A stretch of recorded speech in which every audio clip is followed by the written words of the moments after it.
નમસ્કાર, સ્વાગત છે ગુજરાત ફર્સ્ટમાં સમાચારો સાથે હું છું દીપિકા। સમાચારની શરૂઆતમાં વાત કરીશું ગુજરાત રાજ્યના સ્થાપના દિવસને લઈને પીએમએ શુભેચ્છા પાઠવી। વડાપ્રધાન મોદીએ સોશિયલ મીડિયા પ્લેટફોર્મ એક્સ પર શુભેચ્છાઓ પાઠવી છે।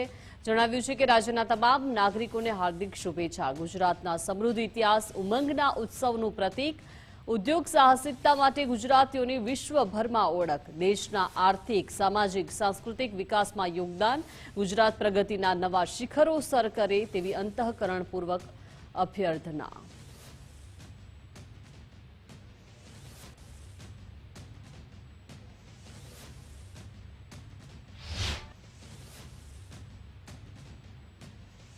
તો ગુજરાત સ્થાપના દિવસે અમિતભાઈ શાહે પણ શુભેચ્છાઓ પાઠવી છે। કેન્દ્રીય ગૃહમંત્રી અમિતભાઈ શાહે એક્સ પર શુભેચ્છા પાઠવી છે। જણાવ્યું છે કે તમામ પ્રદેશવાસીઓને હાર્દિક શુભકામનાઓ। ગુજરાતનું સ્વાધીનતાથી લઈ સશક્ત રાષ્ટ્ર નિર્માણમાં યોગદાન રહ્યું છે। ગુજરાતીઓએ સાંસ્કૃતિક વિરાસતને દેશ વિદેશમાં જાળવી છે। ગુજરાતે એક ભારત શ્રેષ્ઠ ભારતની ભાવના પ્રસ્તુત કરી છે। ભગવાન સોમનાથ પ્રદેશવાસીઓને સુખ સમૃદ્ધિ પ્રદાન કરે। તો પીએમ મોદીએ સીએમ ભૂપેન્દ્રભાઈને સંબોધીને સંદેશ આપ્યો છે। પીએમએ ગુજરાત સ્થાપના દિવસની શુભકામનાઓ આપી। સ્થાનિક સ્વરાજ્યની ચૂંટણીઓમાં જનતાના આશીર્વાદ મળ્યા હોવાનું કહ્યું। સાથે જ કહ્યું કે યુવા, મહિલા, ખેડૂતોને તમામ કાર્યોને મંજૂરીની મહોર મારી છે। પ્રો ઇન્કમ્બન્સી કેવી હોય તે ગુજરાતે સમગ્ર રાષ્ટ્રને બતાવ્યું। સંસદ, વિધાનસભા સહિત તમામ ચૂંટણીમાં જનતાના આશીર્વાદ મળ્યા। તો પીએમ મોદીની શુભેચ્છા બદલ સીએમએ પણ આભાર વ્યક્ત કર્યો છે। સીએમ ભૂપેન્દ્રભાઈ પટેલે પીએમ મોદીનો આભાર માન્યો। જણાવ્યું કે ગુજરાતના સ્થાપના દિવસે જે સંદેશ આપ્યો હતો તે માટે આભાર વ્યક્ત કર્યો। આપે પાઠવેલા પ્રેરણાદાયી સંદેશ બદલ હૃદયપૂર્વક આભાર। ગુજરાત સાથેનો આપનો આત્મીય સંબંધ છે। વિકસિત ભારતનું વિઝન, વિકાસના રાહે વધવાની ઉર્જા। આપના માર્ગદર્શનથી ગુજરાત દેશભરમાં એક મોડલ સ્ટેટ બન્યું છે। ઇન્ફ્રાસ્ટ્રક્ચર, ઉદ્યોગ અને કૃષિ સહિતના ક્ષેત્રે નોંધપાત્ર સિદ્ધિઓ હાંસલ થઈ છે।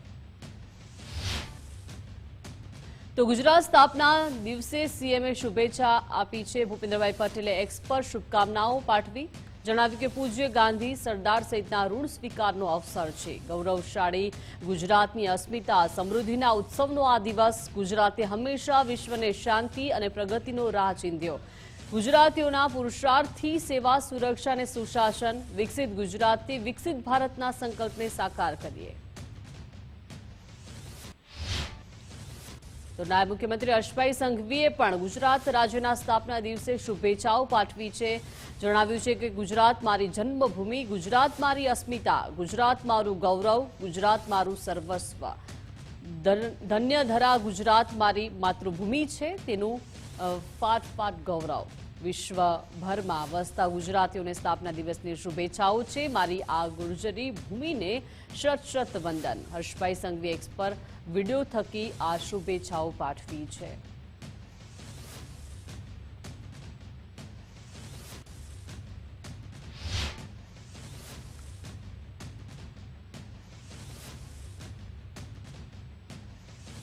તો અમદાવાદ ખેતી બેંક ખાતે ગુજરાત સ્થાપના દિવસની ઉજવણી કરવામાં આવી। ખેતી બેંક ખાતે બ્લડ કેમ્પનું પણ આયોજન કરવામાં આવ્યું। ઇફકોના ચેરમેન દિલીપભાઈ સંઘાણીએ હાજરી આપી હતી અને ગુજરાતની ભાષા, સંસ્કૃતિ ગુજરાતની ઓળખ હોવાનું નિવેદન આપ્યું। સ્થાનિક સ્વરાજની ચૂંટણી પણ દિલીપભાઈ સંઘાણીએ તેના પર પણ નિવેદન આપ્યું છે। જણાવ્યું છે કે અમરેલીમાં આપ કે કોંગ્રેસ પગ પસેરો કરી શકે તેમ નથી, કેમ કે ભાજપ સર્વમતની દ્રષ્ટિએ વધુ હોવાનો દાવો તેમણે વ્યક્ત કર્યો। આર્થિક સક્ષમતા ખેડૂતોની કેવી રીતે કરી શકાય, આ વિચાર સાથે ગુજરાતના 2 પનોતા પુત્ર ઉદય ભાણસીજી, પોરબંદરના રાજવીજી, બીજા ત્રિભુવનદાસ પટેલ, આ બંનેએ કૃષિકારો માટે, પશુપાલન માટે, ગ્રામ્ય જીવન માટે આર્થિક, સામાજિક સુરક્ષા, સમૃદ્ધિ, સલામતી આપવા માટે જે સહકારી ક્ષેત્રના માધ્યમથી આજની ખેતી બેંક સમગ્ર રાજ્યમાં સર્વશ્રેષ્ઠ, સમૃદ્ધ, સલામત બેંકના માધ્યમથી ખેડૂતો બને એના માટે ઉદય ભાણસીજીએ આ બેંકની સ્થાપના કરી। ગત વર્ષે અમે સમગ્ર ગુજરાતની અંદર સ્લમ વિસ્તારોની અંદર નાના અને ગરીબ ભાઈ બહેનોને જમવાનું પહોંચાડી અને અમે અમારી ફરજનો ભાગ પૂરો કર્યો તેવું માનીએ છીએ. આ વખતે પણ અમે નેત્ર નિદાન કેમ્પ રાખ્યો છે અને નેત્ર નિદાન કેમ્પનો શુભ પ્રારંભ ગુજરાતના પનોતા પુત્ર અને દેશના સહકારી શિરોમણી એવા દિલીપભાઈ સંઘાણી સાહેબના રસ હસ્તે કરવામાં આવેલું હતું. રાજ્ય સરકારે 8 નવી સ્માર્ટ જીઆઈડીસીની જાહેરાત કરી છે. 5 જિલ્લાઓના 8 સ્થાનો પર આ સ્માર્ટ જીઆઈડીસી બનશે. ભરૂચ, નવસારી, સુરત, તાપી અને વલસાડમાં જીઆઈડીસીનું નિર્માણ કરવામાં આવશે. દક્ષિણ ગુજરાતના ઔદ્યોગિક ઇન્ફ્રાસ્ટ્રક્ચરને વેગ મળશે. સીએમ ભૂપેન્દ્રભાઈ પટેલે 8 સ્માર્ટ જીઆઈડીસીની જાહેરાત કરી છે. કુલ 5,380 એકરમાં આ 8 જીઆઈડીસી ફેલાયેલી હશે. સુરતમાં વાયબ્રન્ટ રિજનલ કોન્ફરન્સમાં આ જાહેરાત કરવામાં આવી છે. 8 નવી જીઆઈડીસી અત્યાધુનિક સુવિધાઓથી સજ્જ હશે. સુરતમાં વાયબ્રન્ટ રિજનલ કોન્ફરન્સમાં સીએમ ભૂપેન્દ્રભાઈ પટેલે નિવેદન આપ્યું છે. તેમણે ગુજરાત સ્થાપના દિવસની શુભકામના પાઠવી. સાથે જ જણાવ્યું કે ગુજરાતે સ્થાપના દિવસથી જ ઉત્તરોત્તર પ્રગતિ કરી છે. રણ, દરિયો અને ડુંગર ધરાવતું રાજ્ય શું પ્રગતિ કરશે તેવું કહેવાતું, ત્યારે ગુજરાત સેમિકન્ડક્ટર હબ સાથે વિકાસનું એક રોલ મોડલ બન્યું છે. પીએમના પ્રયાસોથી કચ્છનું રણ પ્રવાસનનું સ્થળ બન્યું છે. વાયબ્રન્ટ સમિટથી ગુજરાતનો આર્થિક વિકાસ વધાર્યો છે. જ્યારે વાયબ્રન્ટ સમિટથી ગુજરાત એફડીઆઈ મેળવવામાં અગ્રેસર રહ્યું છે. ગુજરાતે 2.5 દાયકામાં દરેક ક્ષેત્રમાં અગ્રેસર બન્યું છે. પીએમના નેતૃત્વ અને માર્ગદર્શનમાં ગુજરાતનો વિકાસ થયો છે. આપણા દરેક જિલ્લા અને વિસ્તારની આગવી ક્ષમતા છે. સુરત આર્થિક ગતિવિધિનું એક કેન્દ્ર બને તે માટેનો રોડમેપ. આજથી 6.5 દાયકા પહેલા 1 મે 1960માં મુંબઈ રાજ્યમાંથી જ્યારે ગુજરાત અલગ રાજ્ય તરીકે અસ્તિત્વમાં આવ્યું ત્યારે એવું કહેવાતું કે રણ, દરિયો અને ડુંગર ધરાવતું આ રાજ્ય શું પ્રગતિ કરશે. પણ વિશ્વ નેતા અને યશસ્વી વડાપ્રધાન શ્રી નરેન્દ્રભાઈ મોદીના નેતૃત્વમાં એ જ ગુજરાત આજે સેમિકન્ડક્ટર મેન્યુફેક્ચરિંગ હબ સાથે દેશના વિકાસનું રોલ મોડેલ બન્યું છે. 1960 થી 2001 સુધીના 4 દાયકામાં રાજ્યનો જે વિકાસ થયો હતો તે સૌની નજર સામે છે. એક વિઝનરી નેતૃત્વ મળે તો કેવું ટ્રાન્સફોર્મેશન થઈ શકે તે શ્રી નરેન્દ્રભાઈએ સેવા દાયિત્વ સંભાળ્યું ત્યારથી જ આપણે જોયું છે. વીજળી, પાણી, રોડ રસ્તા જેવી બેઝિક ઇન્ફ્રાસ્ટ્રક્ચર અને દેશના સૌથી લાંબા દરિયા કિનારાની પડકારજનક સ્થિતિ હતી. આદરણીય મોદી સાહેબે સ્થિતિ બદલવાનો મક્કમ નિર્ધાર કર્યો. જ્યોતિર્ગ્રામ યોજનાથી 24 કલાક વીજળી આપી, નર્મદાના પાણી કેનાલ અને પાઇપલાઇન નેટવર્કથી છેક કચ્છ સુધી પહોંચાડ્યા. રોડ નેટવર્ક સંગીન બનાવ્યું. કચ્છનું રણ આજે પ્રવાસનનું તોરણ બન્યું છે. રાજ્યના ડુંગરો ઇકો ટુરિઝમ અને સંતુલિત વિકાસના પર્યાય બન્યા છે. સુરતમાં વીજીઆરસી સાઉથ ગુજરાત રિજનલ કોન્ફરન્સનું આયોજન કરવામાં આવ્યું. ગુજરાતના સ્થાપના દિવસે હર્ષભાઈ સંઘવીએ શુભકામના પાઠવી છે. જણાવ્યું છે કે ઐતિહાસિક અવસરે લાખો યુવાનોના સપનાઓ સાકાર થશે. વર્ષ 2003થી વાયબ્રન્ટ ગુજરાતની શરૂઆત થઈ છે. ગુજરાતની જીડીપી આજે 27 લાખ કરોડે પહોંચ્યો છે. દેશના કુલ કાર્ગોમાં ગુજરાતનું 40% યોગદાન છે. રાજ્યમાં એમએસએમઈની સંખ્યામાં પણ 4 ગણો વધારો થયો છે. અમદાવાદ મુંબઈ બુલેટ ટ્રેન નવા બદલાવ લાવશે. વેપારીઓના ઇન્સેન્ટિવ માટે સરકારની પારદર્શક વ્યવસ્થા છે. દરરોજ 500 જેટલી ફાઇલો પાસ કરવાનું લક્ષ્ય છે. સુરત આજે દેશના નંબર 1 શહેરોમાં સામેલ થયું છે.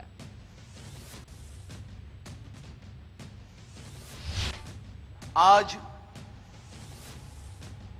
1 मई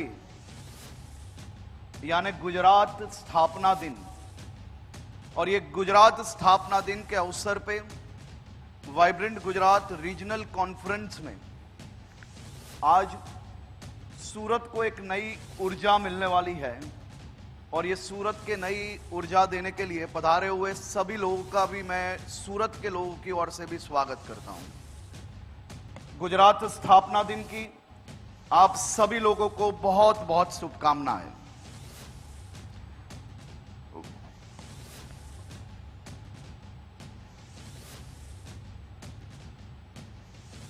आज इस ऐतिहासिक अवसर पर आप सभी लोग एक ऐसे इतिहास के साक्षी बनने आए हो जो आने वाले दिनों में गुजरात, दक्षिण गुजरात, सूरत एवं लाखों युवाओं को एक नई आशाओं के साथ, नए सपनों के साथ, उनके सबके सपने साकार करने के लिए ये 2 दिन का ये अवसर आने वाले दिनों में इतिहास के पन्नों पे लिखे जाने वाला है। खास तौर पे आप जो स्क्रीन पे देख रहे हो, वाइब्रेंट गुजरात ग्लोबल समिट की परिकल्पना किसी भी कहानी की शुरुआत वो छोटे तौर से चालू होती है। गुजरात के पास बहुत सारी अपॉर्चुनिटीज थी और वो अपॉर्चुनिटीज को दुनिया तक पहुंचाने के लिए तब के मुख्यमंत्री और आज देश के प्रधानमंत्री श्री नरेंद्र मोदी जी ने 2003 में वाइब्रेंट गुजरात का एक विजन दुनिया तक पहुंचाने के लिए खास तौर पे गुजरात में वाइब्रेंट गुजरात की शुरुआत की गई। 2003 में वाइब्रेंट गुजरात की शुरुआत केवल 76 MOU के साथ हुई थी और आज 2009 में वैश्विक स्तर तक वाइब्रेंट गुजरात पहुंचा। 2024 में 10वें शिखर सम्मेलन तक 41,299 MOU के साथ 26 लाख करोड़ के प्रस्तावित निवेश तक और 2025-26 के इस मंच में एक नई दिशा आदरणीय मुख्यमंत्री श्री भूपेंद्र भाई पटेल जी ने दी। क्यों ना सूरत के उधना में रहे हुए वो छोटे से व्यापारियों तक, कड़ोदरा के छोटी मिलों तक, गुजरात के दक्षिण गुजरात से लेके मध्य गुजरात हो, उत्तर गुजरात हो, सभी जगह के छोटे छोटे निवेशक एवं छोटे छोटे व्यापारियों को इसका लाभ कैसे मिले, उसी के साथ वाइब्रेंट गुजरात रीजनल समिट की शुरुआत की और ये उसका तीसरा अंक है जो आज सूरत में चालू हो रहा है। आप देख सकते हो स्लाइड नंबर 2 में जिस प्रकार से गुजरात की जीडीपी 2003 यानी 2003 में जब वाइब्रेंट गुजरात की शुरुआत हुई तब गुजरात की जीडीपी केवल 1.29 लाख करोड़ रुपए की थी, जो 2012-13 तक आप सबके साथ मिलके मोदी जी और टीम गुजरात ने ये जीडीपी को 7.20 लाख करोड़ तक पहुंचाई। 2022-23 में 21.90 लाख करोड़ तक अपनी जीडीपी पहुंची और आज 2025 के अंत में गुजरात की जीडीपी ये 27.4 लाख करोड़ पे पहुंची है। मैं यहां बैठे हुए मेरे गुजरात के सभी नागरिकों को अभिनंदन देना चाहता हूं। ये कठिन यात्रा में आप सबका जो सहयोग मिला, आप सब ने जो मेहनत की, वाइब्रेंट गुजरात एक माध्यम बना और आप सबकी मेहनत और भारतीय जनता पार्टी की ये सरकार की पॉलिसीज हम सब ने साथ में मिलके 1.29 लाख करोड़ की जीडीपी को आज 27.4 लाख करोड़ की जीडीपी पे हम लोग पहुंचे हैं। हमारा जमीन क्षेत्र केवल 5% है, हमारी पॉपुलेशन ये केवल 6% है। हम लोग का देश में गुजरात का जीडीपी में योगदान वो 8.2% है। खास तौर पे भारत में मर्चेंडाइज एक्सपोर्ट जो होता है उसमें हमारा योगदान 27% है। भारत का जो कार्गो हैंडलिंग है उसमें गुजरात का योगदान 40% है और ये सभी चीजों में हम लोग दिन प्रतिदिन आगे बढ़ रहे हैं आप सबके सहयोग से और मुख्यमंत्री जी के मार्गदर्शन में। સુરતમાં વાઇબ્રન્ટ રિજનલ કોન્ફરન્સમાં કેન્દ્રીય જળશક્તિ મંત્રી CR પાટીલે સંબોધન કર્યું. જણાવ્યું કે વાઇબ્રન્ટ ગુજરાત દેશ માટે નવો શબ્દ નથી. વાઇબ્રન્ટ સમિટનો ગુજરાતના વિકાસમાં મુખ્ય ફાળો રહ્યો છે. બીજા રાજ્યોએ પણ ગુજરાતનું અનુસરણ કર્યું છે. ઇન્ડસ્ટ્રી માટે પાણીની પણ ખૂબ જ જરૂરિયાત છે. ગુજરાતની સરકાર ઉદ્યોગકારોની સાથે છે. ગુજરાતની સરકારે ઉદ્યોગોને પાણી પૂરું પાડ્યું છે. ચીન, અમેરિકા કરતાં પણ વધુ પાણી આપણે ઉલેચીએ છીએ. ઇન્ડસ્ટ્રીઓને વધુ પાણી ન ઉલેચવા CR પાટીલે અપીલ કરી છે. બને તેટલું સરફેસ વોટર જ ઉપયોગમાં લેવાય. સુરતમાં આવનારા 50 વર્ષ માટે પાણીનું આયોજન છે. પ્લેગ અને પૂર વખતે સુરતીઓએ મદદ માટે હાથ ન લંબાવ્યો. આફત બાદ સુરતીઓ જાતે જ ઊભા થઈ જાય છે તેવું CR પાટીલે જણાવ્યું. તોપો બનાવી છે એ પણ આપણા અહીંયા સુરતમાં L&T બનાવી છે. આવા અનેક વિશિષ્ટ પ્રકારના કામો અલગ અલગ ઇન્ડસ્ટ્રીએ આ દેશમાં અને ગુજરાતના યોગદાનમાં કર્યા છે. પણ આ ઇન્ડસ્ટ્રીની પ્રાથમિક જરૂરિયાત હોય છે ઇન્ફ્રાસ્ટ્રક્ચરની સાથે સાથે એને પાણીની પણ જરૂર હોય છે. સરકારનો તો સહયોગ છે જ. સરકારે તો કહ્યું છે કે અમે તમારા મિત્ર છીએ અને મિત્ર તરીકે સપોર્ટ કરીએ છીએ. ત્યારે આ પાણીની જરૂરિયાતને પણ ધ્યાનમાં રાખવાની જરૂર છે. અને એટલા જ માટે માનનીય પ્રધાનમંત્રી શ્રી નરેન્દ્ર મોદી સાહેબ આ દેશના વિકાસમાં પાણીની જરૂરિયાત પૂર્ણ કરવા માટે એમણે કમર કસી છે અને એના ખૂબ સારા પરિણામો એ આપણને જોવા પણ મળી રહ્યા છે. આપણા દેશમાં લગભગ 4000 BCM વરસાદનું પાણી આવે છે. આપણી જરૂરિયાત છે ફક્ત 1100 BCMની. અને જે વિકસિત ભારત 2047ની આપણે વાત કરીએ છીએ ત્યારે આપણી જરૂરિયાત ફક્ત 1180 BCM થવાની છે. પરંતુ આજે આપણી કેરિંગ કેપેસિટી લગભગ 6500 ડેમ નદીઓ નાળા સાથે ફક્ત 750 BCM છે. અને એના કારણે આપણે ધરતીમાંથી પાણી કાઢીએ છીએ. આપણી જરૂરિયાતને પૂર્ણ કરવા માટે જે આપણે પાણી ઉલેચીએ છીએ એ ચીન અને અમેરિકા US બંનેને મળીને જે પાણી ઉલેચે છે એના કરતાં પણ ડબલ પાણી એ આપણે જમીનમાંથી કાઢીએ છીએ. એક રિપોર્ટ હમણાં છપાયો હતો એની કેટલી સચ્ચાઈ છે એ જાણવા માટેના પણ અમે પણ પ્રયત્ન કરી રહ્યા છે. પણ એમાં કહેવામાં આવ્યું હતું કે જે આપણા દેશની અંદર જે પાણી ઉલેચવામાં આવે છે એના કારણે ધરતી પણ કેટલાક સેન્ટીમીટર સુધી પોતાના ધરી પરથી હલી જવાની શક્યતા છે. એના કારણે પણ ભયંકર પરિણામો આવી શકે એ પ્રકારની વાત એ રિપોર્ટમાં છે. એની સચ્ચાઈ પણ જાણવા માટે અમારા મંત્રાલયમાંથી પૂરા પ્રયત્ન કરવામાં આવી રહ્યા છે. પરંતુ ઇન્ડસ્ટ્રી જ્યાં હોય છે ત્યાં વધારે પાણી વાપરે છે અને પોતાની જરૂરિયાત માટે એ ઘણીવાર જમીનમાંથી પાણી ઉલેચે છે. એના કારણે ખૂબ મોટી ભયંકર જે પરિણામો પણ સર્જાતા હોય છે. ત્યારે મારે સૌ ઇન્ડસ્ટ્રીયલિસ્ટને પણ અહીંયા કહેવું છે કે આપ સૌ પણ જમીનમાંથી પાણી ઉછળવાને ઉલેચવાને બદલે સરફેસ વોટર જ મેળવવાનો પ્રયત્ન કરો. નર્મદામાં પંચાયતની હાર બાદ સાંસદ આક્રમક મૂડમાં જોવા મળ્યા. સાંસદ મનસુખ વસાવાના આમ આદમી પાર્ટી પર પ્રહાર. આપે આદિવાસીઓને ગેરમાર્ગે દોર્યા હોવાનું કહ્યું છે. આમ આદમી પાર્ટી તો માત્ર એક મહોરો છે. ભાજપને તોડવા માટે નેગેટિવ પ્રચાર કરવામાં આવ્યો છે. ભાજપને નુકસાન પાછળ બાહ્ય પરિબળો જવાબદાર છે. ચિત્ર વસાવાની જીત વખતે પણ વિરોધી પરિબળો સક્રિય થયા હતા. હું તો કહું છું કે આમ આદમી પાર્ટી તો એક મોહરું છે. આના આમ આદમી પાર્ટી પાછળ પડદા પાછળ કેટલાક પરિબળો એવા કામ કરી રહ્યા છે જેના કારણે આજે ભારતીય જનતા પાર્ટીને આટલું મોટું નુકસાન થયું છે. જિલ્લા પંચાયતની 1-2 સીટ, તાલુકા પંચાયતની 2-4 સીટ, જિલ્લાના જે જવાબદાર લોકોએ પસંદગી જે કરી છે એમાં થોડી થાપ ખાઈ ગયા છે. ઉમેદવારીની પસંદગીમાં થોડો થાપ ખાઈ ગયા, પણ એ 5% કે 10%. પણ બાકીનો મોટો ભાગનો ભાગ જો ભગજો હોય તો ખોટો અપપ્રચાર સમાજને આદિવાસી યુવાનોને ગેરમાર્ગે દોરવાના કેટલાક પ્રયાસો કેટલાક પરિબળો કરી રહ્યા છે. એના કારણે આજે ભારતીય જનતા પાર્ટીને આટલું નુકસાન છે. હું તો કચ્છના ભુજ શહેર ભાજપમાં આંતરિક વિવાદ જે છે તે સામે આવ્યો છે. ચૂંટણી દરમિયાન ટીમ સામે ફરિયાદો ઉઠી હતી પરંતુ તે સમયે પાર્ટીનો આંતરિક મામલો જાહેર થયો ન હતો. ચૂંટણીમાં ભાજપને નુકસાન થતા અસંતોષ ખુલ્લો પડ્યો છે. વોર્ડ 3ના હારેલા ઉમેદવાર અંબાલાલ રાજગોર સામે આવ્યા છે. સોશિયલ મીડિયા સ્ટેટસ દ્વારા શહેર ભાજપ પ્રમુખ પર આક્ષેપ કર્યા છે. પાર્ટીની અંદર ગોટાળો અને અસંતોષની ચર્ચા તેજ બની છે. આક્ષેપોને લઈને રાજકીય ગરમાવો વધવાની શક્યતાઓ છે.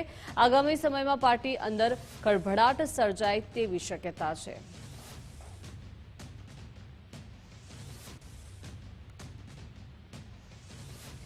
વિરમગામ નળકાંઠા વિસ્તારમાં કોંગ્રેસમાં ભંગાણ થયું છે. પીઢ નેતા અને કોંગ્રેસના સક્રિય કાર્યકર્તાએ રાજીનામું આપ્યું છે. અંગત કારણોસર કોંગ્રેસ નેતાએ રાજીનામું આપ્યું. શાહપુરના રહેવાસી અંબારામ પઢારે રાજીનામું આપ્યું છે. અંબારામના પત્ની કોંગ્રેસ જિલ્લા પંચાયત પ્રમુખ રહી ચૂક્યા છે. તો આ તરફ આણંદના બોરસદમાં મોટું રાજકીય ઉલટફેર થયું છે. ભાજપને બહુમતી મળી. કોંગ્રેસ અને આપ બાદ હવે એઆઈએમઆઈએમના વિજેતા સભ્ય ભાજપમાં જોડાયા છે. વોર્ડ 9ના આ નિલોફર વોહરાએ કેસરીયો ખેસ ધારણ કરી લીધો. બોરસદ પાલિકામાં 4 અપક્ષ અને 1 એઆઈએમઆઈએમના સભ્યોનું ભાજપને સમર્થન મળ્યું છે. ભાજપના 17 સભ્યોની સાથે હવે કુલ વધુ 5 સભ્યો જોડાતા બહુમતી મળી છે.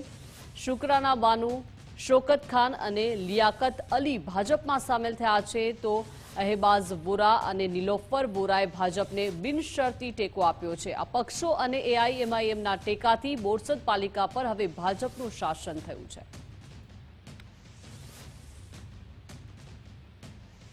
અરવલ્લીના મેઘરજમાં તાલુકા પંચાયતમાં સત્તા મેળવવા લડાઈ શરૂ થઈ છે. કોંગ્રેસ પાસે બહુમતી હોવા છતાં સભ્યોને અજ્ઞાત સ્થળે ખસેડાયા છે.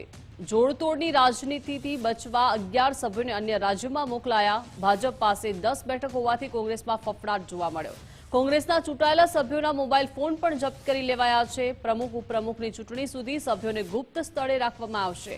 સત્તા જાળવી રાખવા કોંગ્રેસે અત્યારથી જ આ કડક વ્યૂહરચના આદરી છે.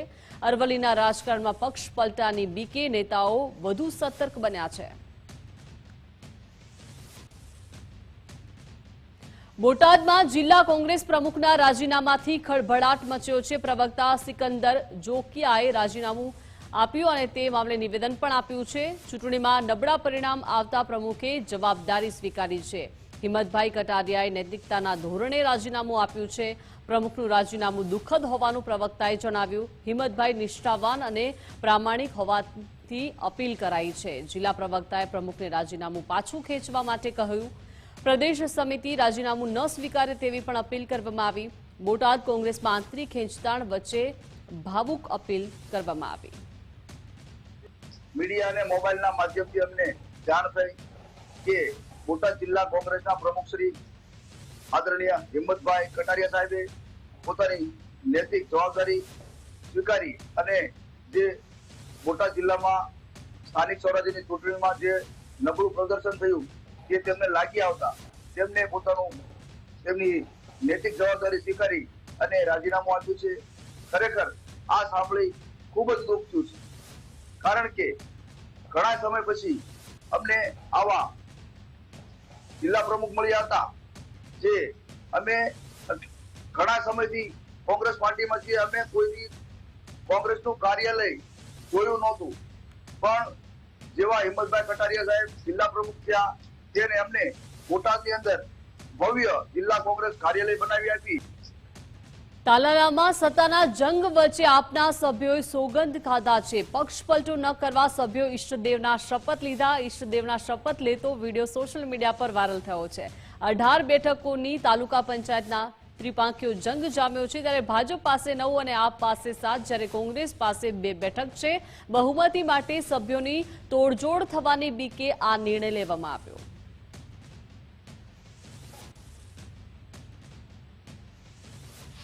પાટીદાર સમાજના એક જવાબદાર વ્યક્તિ તરીકે મારા ઈષ્ટની સાક્ષીએ હું વચન આપું છું કે હું પાર્ટી સાથે ગદ્દારી નહીં કરું અને પ્રજાનો વિશ્વાસ નહીં તોડું. તારડાની પરિસ્થિતિથી સૌ લોકો વાકેફ છુઓ, બરાબર?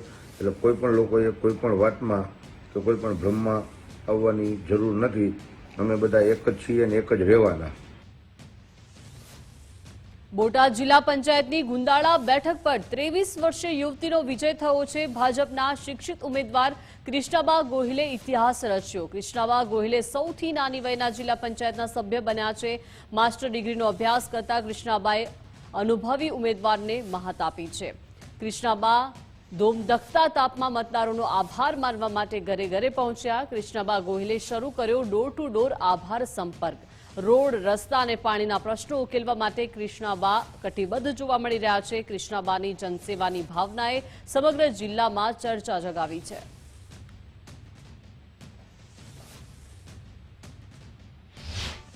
આપણા દેશના વડાપ્રધાન શ્રી નરેન્દ્રભાઈ મોદી, મુખ્યમંત્રી શ્રી ભૂપેન્દ્રભાઈ પટેલ, આપણા પ્રદેશ પ્રમુખ વિશ્વકર્મા અને આપણા બોટાદ જિલ્લાના પ્રમુખ મયુરભાઈ પટેલનો હું ખૂબ જ આભાર માનું છું. કારણ કે તેઓએ ભારતીય જનતા પાર્ટી એ મને મારા ઉપર આટલી ઉંમરમાં વિશ્વાસ રાખીને મને ટિકિટ આપી અને મને જીતાવવામાં પણ ઘણા પ્રયત્નો કર્યા. અમે જ્યારે ગામડામાં ડોર ટુ ડોર પ્રચાર માટે ગયા ત્યારે ઘણા લોકોનો અમને સપોર્ટ પણ હતો અને ઘણા લોકો વિરોધીમાં પણ હતા કે ભારતીય જનતા પાર્ટીએ શું કર્યું છે અને તે શું કરશે, પણ એ લોકોને ખબર નથી હોતી. પણ અમે એ લોકોનો વિશ્વાસ આપ્યો અને એ લોકોને કીધું કે તમે તમારો મત એક કન્યાદાન સમજીને, તમારી દીકરી સમજીને મને આપો અને હું હંમેશા તમારા દરેક કાર્યો કરીશ. ચૂંટણી હતી ત્યારે અમે ડોર ટુ ડોર પ્રવાસ તો કરતા હતા કે જ્યારે ત્યાં બધા બહેનો પાસે અમે અપીલ કરતા હતા ગામે ગામે જઈને કે તમે અમને મત આપો, અને આજ ચૂંટણી જીતી ગયા છે ત્યારે અમે બહેનોનો આભાર માનવા જઈએ છીએ ઘરે ઘરે જઈને. પડકારો તો ઘણાય રહ્યા, ત્યાં અમુક સપોર્ટ પણ કરતા હતા કે ના તમે બેન તમારી મહેનત સાચી છે, અને અમુક એવા સામે મળ્યા હતા કે અપક્ષ સામેના ઉમેદવાર કે તમારાથી નહીં જીતી શકાય, તમે શું કરો આવી રીતના મહેનત કરો છો. પણ અમારા માટે એક જ લક્ષ્ય હતું કે અમારે યુવા નેતાને આગળ વધારવા છે. Welcome back. સમાચારમાં આગળ વાત કરીએ તો રાજ્ય સરકારને જીએસટીની આવકમાં 44% વધારો થયો છે. રાજ્ય સરકારને જીએસટી હેઠળ 9,916 કરોડની આવક થઈ છે. ગત વર્ષે રાજ્ય સરકારને 6,901 કરોડની આવક થઈ હતી. વેટ હેઠળ 2,711 કરોડ, વીજળી બિલમાં 1,055 કરોડની આવક, વ્યવસાય વેરા હેઠળ 21 કરોડની આવક સરકારને થઈ, ત્યારે ટેક્સ વિભાગને જીએસટી સાથે મળીને 13,703 કરોડની આવક થઈ છે. હવે કાયદો વ્યવસ્થાની સાથે ફિટનેસ પર પણ પોલીસનું ફોકસ રહેશે. અમદાવાદ સીપી ઓફિસમાં પોલીસ જવાનો માટે આધુનિક જીમ શરૂ થયું છે. ગૃહ સચિવ અને પોલીસ કમિશનરના હસ્તે જીમનું ઉદ્ઘાટન થયું. પોલીસની ફિટનેસ માટે મેજિક જ્યુસ અને પૌષ્ટિક આહાર પર ભાર. અભિયાન હેઠળ અનેક પોલીસ કર્મીઓએ નોંધપાત્ર વજન ઘટાડ્યું. શાહીબાગ હેડક્વાર્ટર ખાતે પોલીસ જવાનો માટે જીમની ભેટ. આજે अपना नवा पुलिस कमिश्नर ऑफिस में गुजरात पुलिस हाउसिंग द्वारा બધા નવા જીમનું ઉદ્ઘાટન કરવામાં આવેલ છે. આ અત્યારે આપણે કહી શકીએ કે હેલ્થ સૌથી અગત્યની ચીજ છે. એના પહેલા સુખ નિરોગી કાયા, એટલે આ ફિટનેસ માટે એક ઇમ્પોર્ટન્ટ સ્ટેપ છે. એ બદલ હું પોલીસ હાઉસિંગ કોર્પોરેશને જે બનાવેલ છે એમના એમડી અને પ્રિન્સિપલ સેક્રેટરી હોમ સુશ્રી નિપુણા તોરવણે પણ હાજર છે, એનો પણ હું આભાર માનું છું. હાલમાં આપણે પોલીસની કામગીરી તો એકંદરે ખાસી ઇમ્પ્રૂવ થઈ છે, પણ ફિટનેસ ઉપર અત્યારે આપણે વધારે ધ્યાન આપી રહ્યા છીએ. જનસેવા અને વતન પ્રેમનું અનોખું ઉદાહરણ આજે ગાંધીનગરના કોબા ગામમાં જોવા મળ્યું છે. ત્યારે કહેવાય છે કે વિદ્યાદાન એ મહાદાન છે, પરંતુ જ્યારે કોઈ વ્યક્તિ પોતે જ શાળામાં ભણીને આગળ વધી હોય, તે જ શાળાને નવપલ્લિત કરવાનું બીજું અહીંયા બીડું ઉપાડે, ત્યારે આખા સમાજ માટે પ્રેરણારૂપ બની જાય છે. કોબા ગામના પૂર્વ સરપંચે કંઈક આવું જ કરી બતાવ્યું છે. ગાંધીનગરના કોબા ગામના આંગણે જ આજે શિક્ષણનો નવો સૂર્યોદય થયો છે. જે માટીમાં રમીને અને જે શાળામાં ભણીને યોગેશભાઈ નાઈ આજે એક સફળ વ્યક્તિત્વ બન્યા છે, ત્યારે તે જ માટીનું ઋણ તેમણે અનોખી રીતે અદા કર્યું છે. કોબા ગામના પૂર્વ સરપંચ યોગેશભાઈ ભીખાભાઈ નાઈએ પોતાની વતનની શાળા પ્રત્યેની લાગણીના દર્શન કરાવતા ₹21 લાખનું દાન આપીને YB નાઈ પ્રાથમિક અંગ્રેજી શાળાનું નિર્માણ કરાવ્યું. આ એ જ શાળા છે જ્યાં યોગેશભાઈએ પોતાનું બાળપણ વિતાવ્યું હતું અને ધોરણ 10માં સમગ્ર શાળામાં પ્રથમ નંબરે પાસ થયા હતા. આજે જ્યારે સમય બદલાયો છે અને અંગ્રેજી શિક્ષણની જરૂરિયાત છે, ત્યારે ગામના બાળકોને શહેરો સુધી લંબાવવું ન પડે, તેમણે પોતાના ખર્ચે આધુનિક અંગ્રેજી માધ્યમની શાળા તૈયાર કરાવી છે. હાલમાં ગાંધીનગર કેળવણી મંડળ દ્વારા સંચાલિત આ શાળામાં 300થી વધુ વિદ્યાર્થીઓ અભ્યાસ કરી રહ્યા છે. જે રીતે પૂર્વ સરપંચે પોતાના વતન પ્રત્યેની ફરજ નિભાવી છે, તેની આજે સમગ્ર જિલ્લામાં પ્રશંસા થઈ રહી છે. ગામમાં મારા ફાધર કહેતા કે ભાઈ જીવનમાં સારું કામ કરવું, તો 1990માં ગાંધીનગર કેળવણી મંડળ કોબા, જે 1964માં ગાંધીનગરમાં ક્યાંય સ્કૂલ નથી, ત્યારે કોબામાં સ્કૂલની ટ્રસ્ટની આ સ્કૂલ આજુબાજુના 20 ગામના બાળકોને ભણાવે છે. આ સ્કૂલના અંદર 1990માં હું 10મા ધોરણમાં મેં સખત મહેનત કરીને ધોરણ પહેલા નંબરે પાસ થયો. એટલે મને એમ થયું કે હું મોટો થઉં અને વકીલ કે ડૉક્ટર બની અને સારા પૈસા કમાઈ પોતાની જે મૂડી છે આર્થિક પૂંજી એ ભેગી કરી અને મને કોબા ગામમાં મારા વતન પ્રત્યે ઇંગ્લિશ મીડિયમ YB નાઈ 21 લાખ રૂપિયા આપી અને પ્રાથમિક અંગ્રેજી શાળા બનાવી.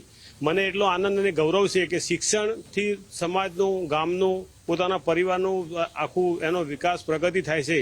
અને આજે લાખો 20 ગામના કોબા, રાયસણ, ભાટ, સુગડ, નભોઈ, ઇન્દ્રિયાબીથી ઇન્દ્રોડા સર્કલ સુધી 20 ગામના બાળકો અહીંયા મફત શિક્ષણ એટલે મામૂલી ફીમાં અમે ભણાવીએ છીએ. આજે શિક્ષણના અંદર DPS હોય, બીજી સ્કૂલો હોય તો કોમર્શિયલ થાય છે. તો મને એમ થયું કે સેવાના માધ્યમથી નાના બાળકોનું સિંચન કરીએ તો આવતીકાલનો બાળક બની ભારતનું ભવિષ્ય, એ ભારત આપણો દેશ એક સશક્ત બને અને શિક્ષણમાં આગળ વધે, એવી ઉમદા ઉમદા પ્રેરિતથી મેં આ એક શિક્ષણનું કામ મારી પૂંજી લગાવી અને મારા ગામની મેં એક સેવાનું શિક્ષણના માધ્યમથી સેવાનું સિંચન કર્યું છે. ઊંઝામાં મા ઉમિયાની 8 કિલોમીટર લાંબી નગરયાત્રા સંપન્ન થઈ છે. 165થી વધુ આકર્ષક ઝાંખીઓ સાથે માનવ મહેરામણ ઉમટ્યું હતું. ઊંઝામાં 12 કિલોની કેક મા ઉમિયાને ધરાવાઈ હતી. ઊંઝાના માર્ગો પર મા ઉમિયાનો જયઘોષ ગુંજ્યો હતો. ઊંઝામાં જાહેર માર્ગો પર ફરી મા ઉમિયાની શોભાયાત્રા, જેમાં ઊંઝામાં મા ઉમિયા 1870 વર્ષથી પાવન ભૂમિ પર બિરાજમાન છે. વૈશાખ સુદ પૂનમે પરંપરાગત નગરયાત્રા યોજાઈ છે. ઊંઝા સંસ્થાનના પ્રમુખ બાબુભાઈ પટેલ ઉપસ્થિત રહ્યા, ત્યારે યાત્રાધામ વિકાસ બોર્ડના ચેરમેન પણ હાજર રહ્યા.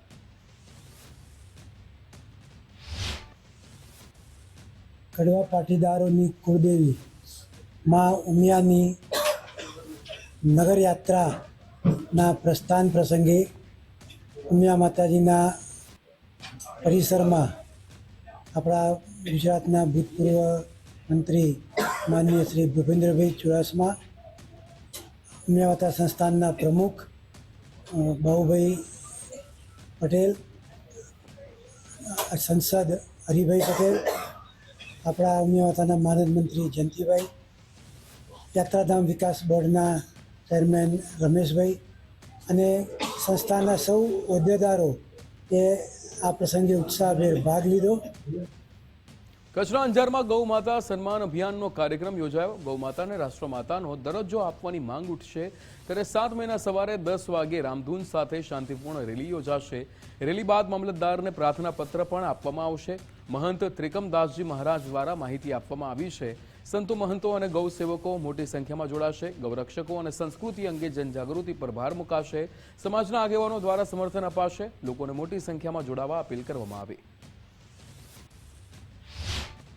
રાષ્ટ્ર માતા ઘોષિત કરવાની છે અને ગાય માતા સુરક્ષિત એના માટે થઈ અને સમગ્ર ભારતમાં જ્યાં જ્યાં ભારત સનાતન અવસ્થા હોય સમગ્ર ભારતમાં આપણે જોયું હશે કે 27 તારીખે સમગ્ર ભારતમાં ગૌ માતાને રાષ્ટ્ર માતા ઘોષિત કરવા માટે એના મામલેદાર કચેરી હોય, કલેક્ટર કચેરી હોય, સરકારી કચેરી હોય, ત્યાં સાઇન કરી અને આવેદનપત્ર આપવામાં આવ્યું હતું, એને રિક્વેસ્ટ પત્ર આપવામાં આવ્યું હતું. એ યાત્રામાં જોડાશે, ગૌ માતાના આવેદનપત્રમાં જોડાશે અને એ યાત્રા લગભગ 10 વાગ્યાથી જડેશ્વર મહાદેવ જે અંજારમાં આવેલું છે, જડેશ્વર મહાદેવ સરદાર વલ્લભભાઈ ટાઉન હોલ પાસે, ત્યાંથી બધા કોઈ નારો નહીં, કોઈ નાદ નહીં, માત્ર ને માત્ર જય રામ, શ્રી રામ, જય રામ, જય જય રામ, ભગવાન રામના નાદ સાથે જઈ અને મામલતદારશ્રીને આવેદનપત્ર આપશે.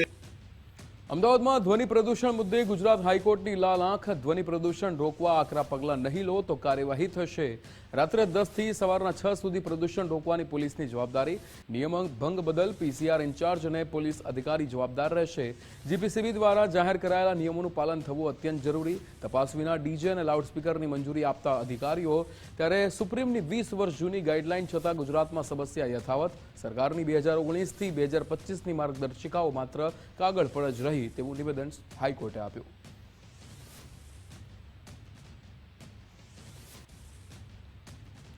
અમદાવાદમાં ઊંચી ઇમારતોના વિવાદમાં હાઈકોર્ટનો મોટો નિર્ણય. તોડકામ પહેલા હવે એરોનોટિકલ સર્વે કરવો પડશે.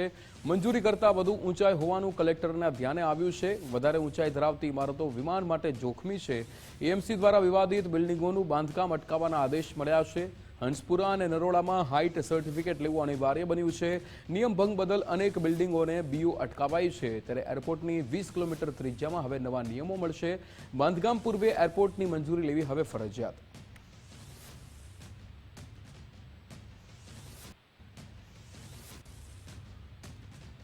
અમદાવાદમાં નવા કોર્પોરેટરો માટે આધુનિક કેબિનો બનશે. 10 કરોડના ખર્ચે જૂની ઓફિસોનું રિન્યુએશન થશે.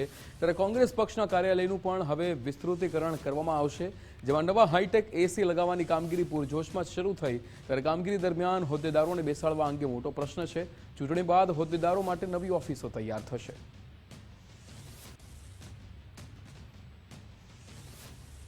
અમદાવાદમાં એશિયન ગેમ્સની યજમાની માટે ભારતની દાવેદારી, જેમાં ઓસીએ દ્વારા અમદાવાદની બિડનો સત્તાવાર સ્વીકાર કરાયો છે.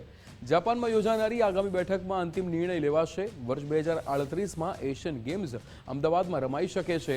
કોમનવેલ્થ ગેમ્સ બાદ હવે એશિયન ગેમ્સ માટે પણ ભારત તૈયારી કરી રહ્યું છે. ત્યારે ઓલિમ્પિક કાઉન્સિલની ટીમ ટૂંક સમયમાં અમદાવાદની મુલાકાતે આવશે. ગુજરાતમાં ટ્રાફિકના નવા નિયમો આજથી વધુ કડક બની રહ્યા છે. રાજ્યમાં 1 મહિના સુધી સ્પેશિયલ હેલ્મેટ ડ્રાઈવ યોજાઈ રહી છે. હેલ્મેટ વગર 1000 દંડ ફટકારવામાં આવશે, ત્યારે નિયમ તોડનારનું લાયસન્સ 3 મહિના માટે સસ્પેન્ડ કરાશે. ટ્રિપલ સવારીમાં પકડાતા વાહન ચાલકને 1000નો દંડ થશે. વીમા વગર વાહન ચલાવતા લોકોને 5000નો દંડ થઈ શકે. સરકારી કચેરીઓ અને જાહેર સ્થળો પર તપાસ કરાઈ રહી છે. સુભાષ બ્રિજ અને કલેક્ટર કચેરી પાસે પણ ચેકિંગ થઈ રહ્યું છે, ત્યારે ટ્રાફિકના નિયમોનું ઉલ્લંઘન કરનારા સામે કડક કાર્યવાહી થશે.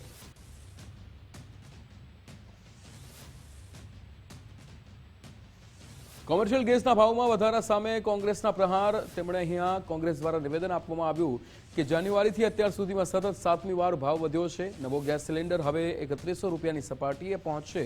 છેલ્લા 5 મહિનામાં સિલિન્ડરે 1500 જેટલો ભાવનો વધારો થયો છે, ત્યારે મોંઘવારીના મારથી ગરીબ અને મધ્યમ વર્ગની હાલત કફોડી બની છે. કોમર્શિયલ ગેસમાં વધારાના કારણે દેશમાં જે રેસ્ટોરન્ટો ચાલે છે, નાના નાના ધાબાઓ ચાલે, એ તમામ ઉપર સીધી એની અસર આવે છે. આ કોમર્શિયલ ગેસનો ભાવ વધારો ઝીકવાના કારણે અનેક એની મોંઘવારી ઉપર અસર સીધી આવે છે. અને સરકાર દ્વારા 2026ની શરૂઆત થઈ 1 જાન્યુઆરીથી સતત 7મી વખત આ વધારો ઝીકી દેવામાં આવ્યો છે. અને આજનો આ 1 મેથી લાગુ કરવામાં આવેલો ભાવ વધારો કોમર્શિયલ ગેસમાં એ 900 રૂપિયાથી પણ વધુ છે. એટલે કે આ વધારાના કારણે કોમર્શિયલ ગેસનો 19 કિલોનો જે સિલિન્ડર છે એ 3100 રૂપિયા આસપાસનો થઈ જશે. રાજકોટ ચેમ્બર ઓફ કોમર્સનો રેલમંત્રી અને સીએમને પત્ર. ટ્રેન સુવિધા મામલે રાજકોટ સાથે અન્યાય થતા સવાલ ઉઠાવ્યા. સૌરાષ્ટ્રના પાટનગર રાજકોટ સાથે ઓરમાયું વર્તન કેમ, તેવો અહીંયા સવાલ પૂછવામાં આવ્યો. રાજકોટથી હરિદ્વારની ડેઇલી ટ્રેનની અનેક રજૂઆત છતાં ઉપેક્ષા. ત્યારે ભાવનગર અને હરિદ્વારની 3 ટ્રેન મળી તો રાજકોટને કેમ નહીં? નવી ટ્રેનો ફાળવવામાં પણ રાજકોટ સાથે અન્યાય થતા આક્રોશ છે. રાજકોટને હરિદ્વારની રોજિંદી ટ્રેન આપવા પત્રમાં માંગ કરાઈ. રેલવેની સુવિધામાં અન્યાય મુદ્દે રાજકોટના વેપારીઓ લાલઘૂમ છે.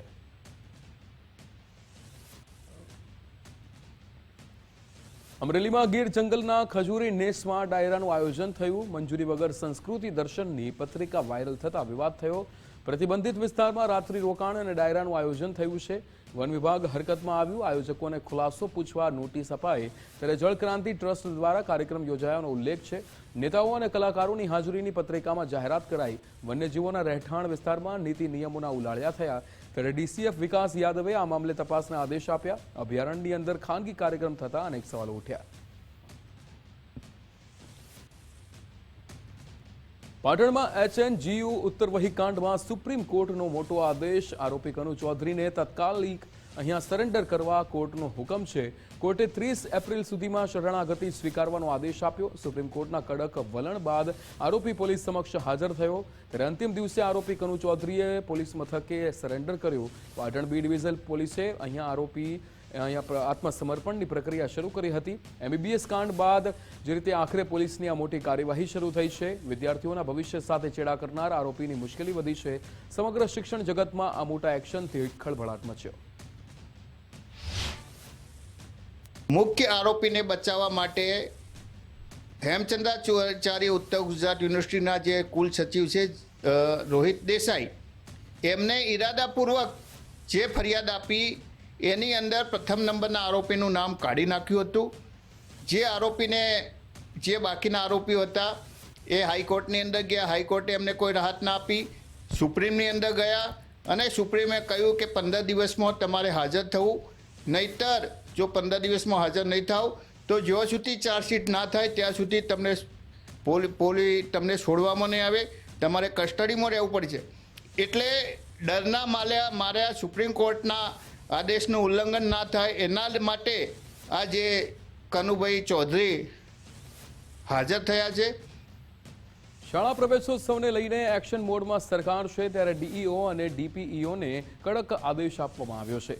ડ્રોપઆઉટ બાળકોને ફરી સ્કૂલમાં લાવવા તંત્ર સજ્જ થયું છે. 31 મે સુધીમાં ડ્રોપઆઉટ બાળકોને પ્રવેશ કરાવવા આદેશ. આચાર્યો અને શિક્ષકોએ વાલીઓને રૂબરૂ મુલાકાત કરવી. પ્રી સર્વે અને પોસ્ટ સર્વેના ફોર્મ ઓનલાઈન ભરવા સૂચના. ડ્રોપઆઉટ વિદ્યાર્થીઓની જિલ્લાવાર યાદી શાળાઓને સોંપાઈ.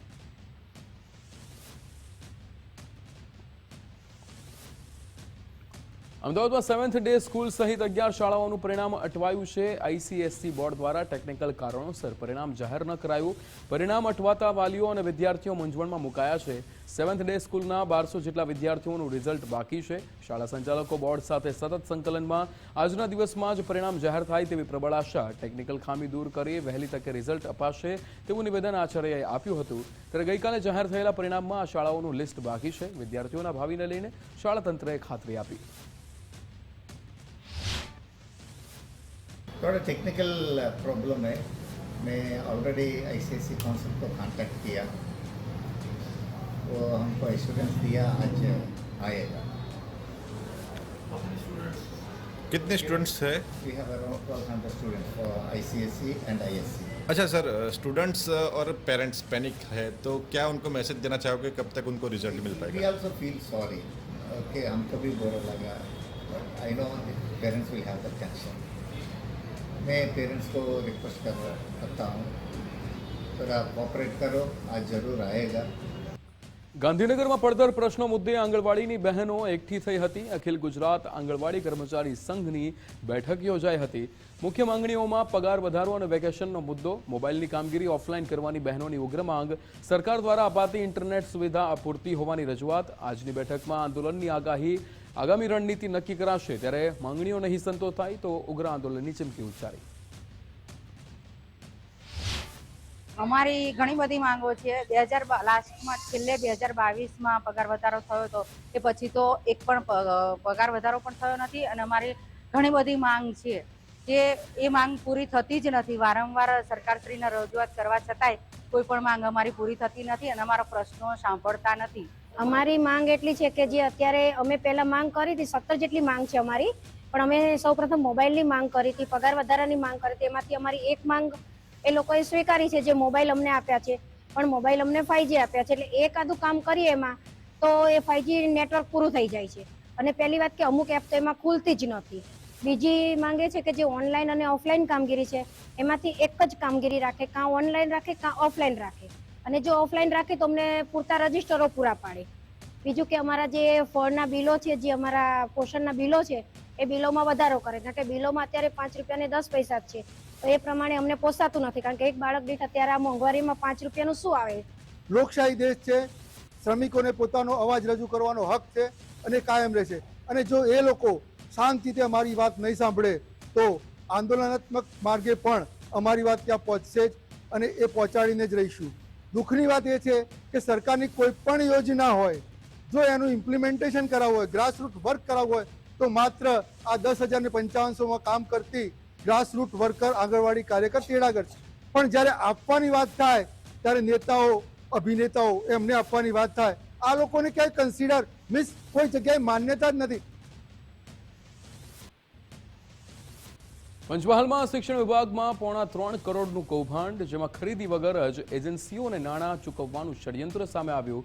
ગોધરા બી ડિવિઝન પોલીસ મથકે કુલ 6 સામે ફરિયાદ થઈ. તત્કાલીન હિસાબી અધિકારી અને કર્મચારી વિરુદ્ધ ગુનો દાખલ થયો.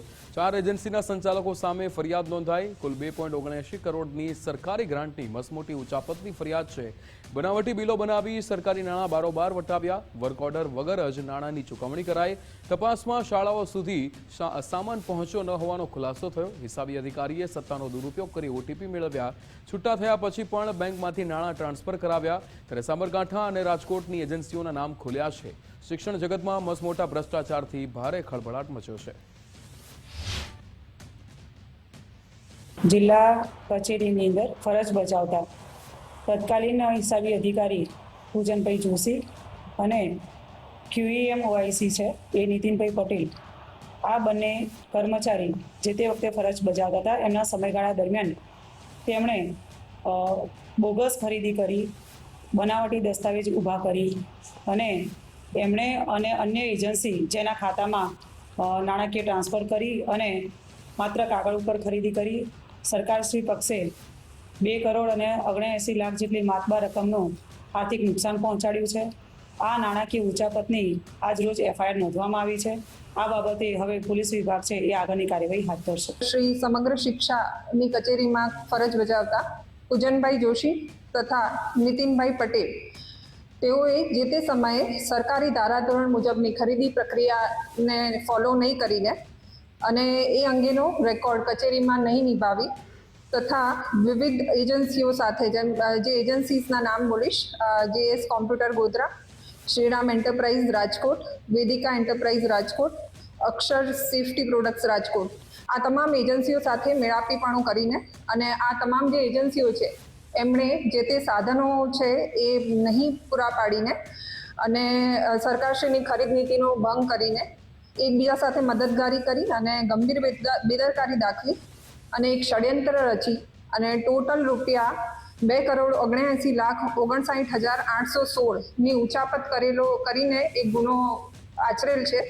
જેથી તેઓ વિરુદ્ધમાં BNSની સેક્શન 316(5), 336(3), 338, 340(2), 61(2) એ મુજબનો ગુનો દાખલ કરવામાં આવેલો છે. ખાંભામાં આંગણવાડી કાર્યકરોએ મામલતદારને આવેદનપત્ર આપ્યું હતું. ખાંભા, ખડાધાર અને ડીડાણની બહેનોએ ઉગ્ર માંગ સાથે રજૂઆત કરી. મોટી સંખ્યામાં વર્કરો અને હેલ્પરો વિરોધ પ્રદર્શનમાં સામેલ થયા.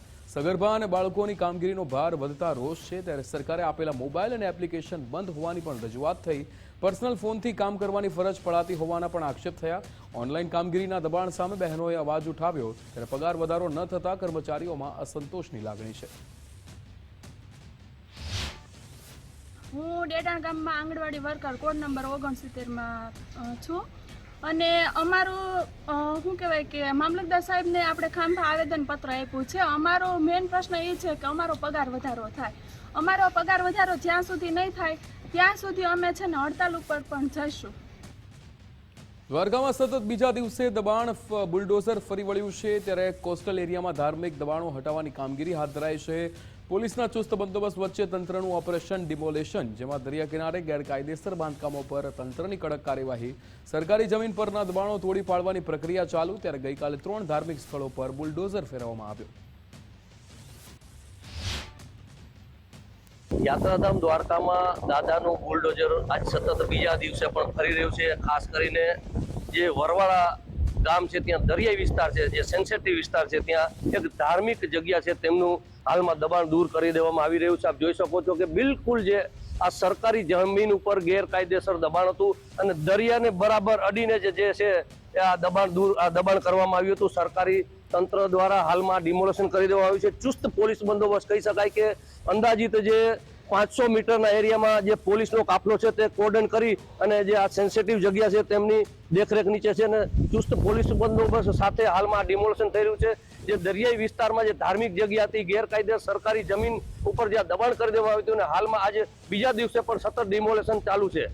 અનિલાલ, ગુજરાત ફર્સ્ટ, દ્વારકા. દ્વારકામાં સંવેદનશીલ વિસ્તારમાં ગેરકાયદે ધાર્મિક દબાણ પર બુલડોઝર ફર્યું છે, ત્યારે પોસીત્રા ગામ નજીક આવેલા ટાપુ પરથી દબાણ હટાવ્યા છે.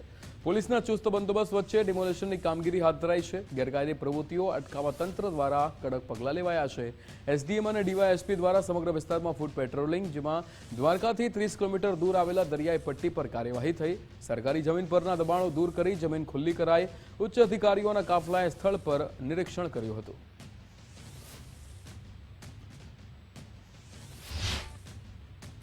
દ્વારકા તાલુકામાં આવેલું પોસીત્રા ગામ, જ્યાં સંવેદનશીલ એરિયો કહેવાય છે, ખાસ કરીને કોસ્ટલ એરિયા અને અહીંયા નિર્જન ટાપુ પણ આવેલા છે, તેમની બાજુમાં જે ધાર્મિક જગ્યા હતી ને આ ધાર્મિક જગ્યા ઉપર હાલ જોઈ શકો છો આપ ચુસ્ત પોલીસનો બંદોબસ્ત સાથે ડિમોલેશન કરી દેવામાં આવ્યું છે. એમ કે અહીંયા જે સંવેદનશીલ એરિયો કહેવાય અને નિર્જન ટાપુને ખાસ કરીને દરિયાથી બિલકુલ નજીક સાવ દરિયાઈ વિસ્તાર કહેવાય અને એને અડીને જે આ ધાર્મિક જગ્યા હતી ને આ ધાર્મિક જગ્યા પર અનેકવાર નોટિસો પણ આપેલી, છતાં પણ નોટિસકારોએ કોઈ જાતનો જવાબ નતો દીધો અને આજે તંત્ર દ્વારા બુલડોઝર ફરી દેવામાં આવ્યું છે આ ધાર્મિક જગ્યા ઉપર. ખાસ કરીને કહી શકાય કે જે હજી પણ આવનારા દિવસો છે ત્યાં જે મોટા જે દબાણો છે સરકારી જમીન ઉપર ગેરકાયદેસર, ત્યાં ડિમોલેશન હાથ ધરવામાં આવશે અને ચુસ્ત પોલીસ બંદોબસ્ત દ્વારા હાલમાં ડિમોલેશન કરી દેવામાં આવી રહ્યું છે.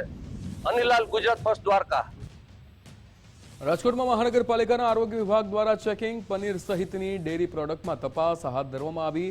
એનાલોગ પનીરનો ઉપયોગ કરનારાને બોર્ડ મારવું ફરજિયાત છે. 59 હોટેલ, રેસ્ટોરન્ટ અને દુકાનમાં તપાસ કરવામાં આવી. 10 રેસ્ટોરન્ટ અને ફાસ્ટફૂડનો 71 કિલો અખાદ્ય જથ્થાનો નાશ થયો.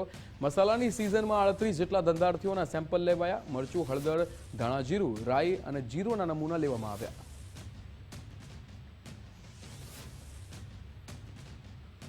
કચ્છમાં વિલુપ્ત પ્રજાતિ ધોરાડનું બચ્ચું ગુમ થતા ચિંતા થઈ છે, ત્યારે વન વિભાગના ઉચ્ચ અધિકારી જયપાલસિંહે નિવેદન આપ્યું છે. વન્ય પ્રાણીઓએ શિકાર કર્યો હોવાની વન વિભાગને શંકા છે. માર્ચ 2026માં કૃત્રિમ ફળદ્રુપ ઈંડામાંથી જન્મ થયો હતો. બચ્ચું ઉડવા માટે સક્ષમ થયું હતું ત્યારે જ ગુમ થયું છે.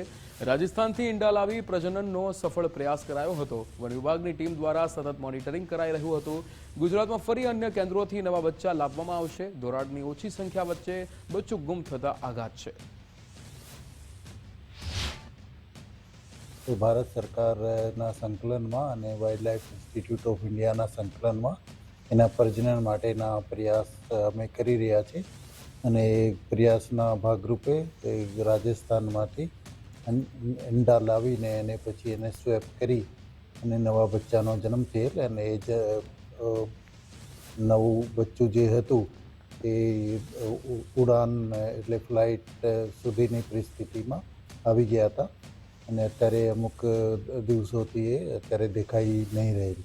એ બાબતમાં અમારી મોનિટરિંગ એના માટે ચાલુ છે. તો હાલ સમાચારમાં બસ આટલું જ. આપ જોતા રહો ગુજરાત ફર્સ્ટ. નમસ્કાર.